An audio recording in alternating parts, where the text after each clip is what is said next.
بھول گئے. حالانکہ اللہ تبارک و تعالیٰ نے بھلا دیا. آدم علیہ السلام کیونکہ انبیاء علیہ السلام سے گناہ نہیں ہوتے.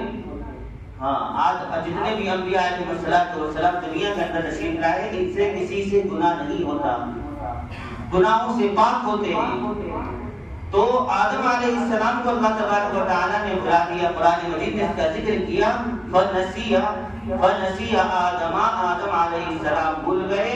فلم نجد له عزما, حالانکہ ان کا ارادہ نہیں تھا اس چیز کو کھانے کا, پہلے سے ارادہ نہیں تھا اس کام کو کرنے کا کہ میں یہ پھل کھاؤں گا, میں یہ دانہ کھاؤں گا, پہلے سے ارادہ نہیں تھا حضرت آدم علیہ السلام کا.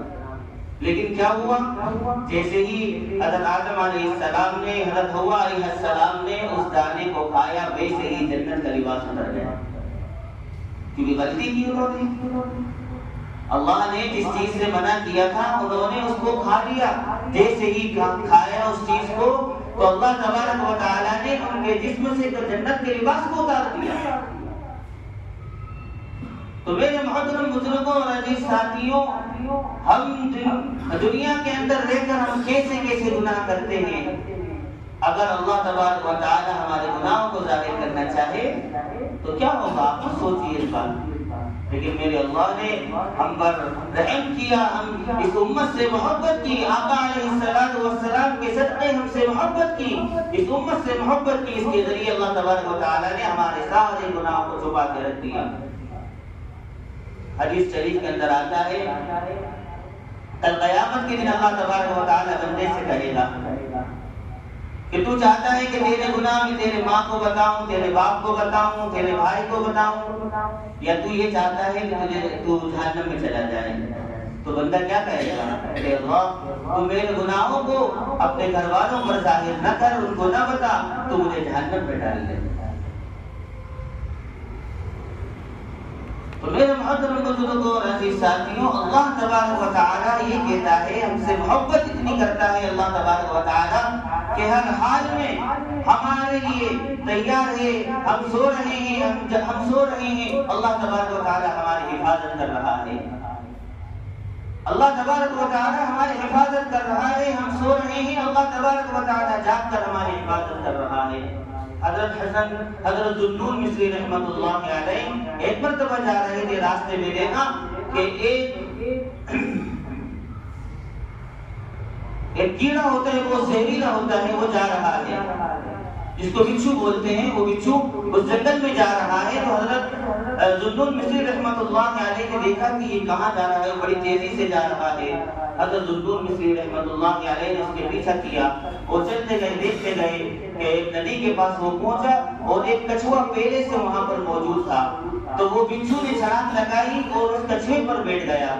اب وہ کچھوا اس کو لے کر چلا ندی کے اس پار گیا, ندی کے اس کنارے پہنچ گیا. وہاں پر اس بچھو نے چھلانگ ماری اور اس کچھوے سے اتر گیا اور جنگل کی طرف چل دیا. تو حضرت ذوالنون مصری رحمۃ اللہ علیہ کہتے ہیں کہ میں بھی اس کے پیچھے ہو گیا.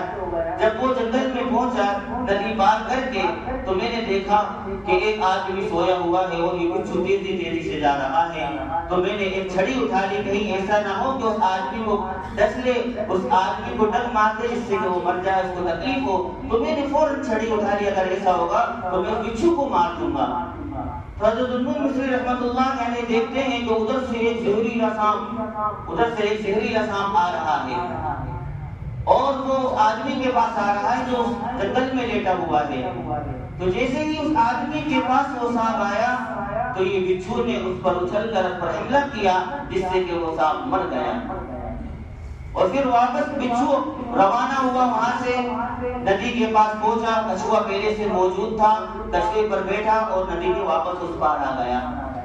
تو حضرت ذوالنون مصری رحمۃ اللہ علیہ نے یہ سب ماجرا دیکھا تو سوچا کہ کوئی بہت بڑا اللہ کا ولی ہوگا, تو یہاں پر سو رہا ہے. اور اللہ تبارک و تعالیٰ نے ایک بچھو کو وہاں سے بھیجا, پھر اس کے لیے کچھوا لگایا, پھر اس کو اس پار بھیجا.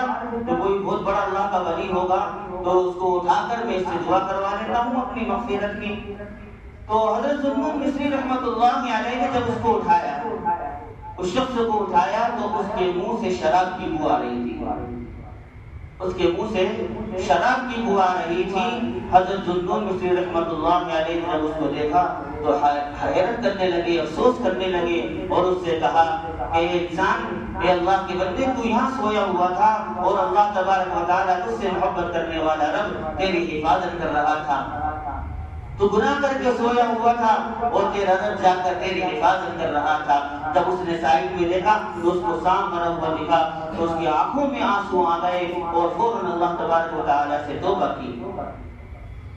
تو اللہ تبارک و تعالیٰ اپنے بندے سے اتنی محبت کرتا ہے، کیسی حفاظت کرتا ہے۔ اللہ تبارک و تعالیٰ نے اپنے بندوں کی حفاظت کے لیے بہت ساری مخلوقات کو پیدا کیا ہے جو کہ بندوں کی حفاظت کرتی رہتی ہے، کتنا محبت کرتا ہے، اور ہم ہیں کہ اللہ کے پاس آتے ہی نہیں، اللہ سے دور بھاگ رہے ہیں۔ بتاؤ کون ہے دنیا کے اندر ہم سے محبت کرنے والا؟ بتاؤ کون ہے ہماری حفاظت کرنے والا؟ اگر میرا اللہ حفاظت نہ کرے تو دنیا کے اندر کون سی طاقت ایسی ہے جو کہ ہماری حفاظت کر لے؟ اللہ تبارک و تعالیٰ اپنی مخلوقات سے اپنی حفاظت کروا رہا ہے، کتنا محبت کرتا ہے میرے محترم بزرگوں اور عزیز ساتھیوں۔ اور ہمیں نبی بھی دیا تو ایسا نبی دیا جو اتنی محبت کرنے والا اس امت سے، اتنی محبت کرنے والا اس امت سے کہ حضرت عائشہ رضی اللہ عنہا فرماتی ہے کہ اللہ کے نبی کا آخری وقت ہے، اللہ کے نبی صلی اللہ علیہ وسلم کو بہت تیز بخار ہے، اتنا تیز، اتنا شدید بخار ہے کہ اللہ کے نبی صلی اللہ علیہ وسلم کو جو چادر اڑائی گئی، جو لحاف اڑایا گیا تھا، وہ تو بخار کی وجہ سے گرم ہو گیا۔ حضرت عائشہ رضی اللہ عنہا کہنے لگی کہ اللہ کے نبی آپ کو بہت شدید اور بہت تیز بخار ہے، یہاں تک کہ آپ کا کمبل بھی گرم ہو گیا۔ حضرت عائشہ رضی اللہ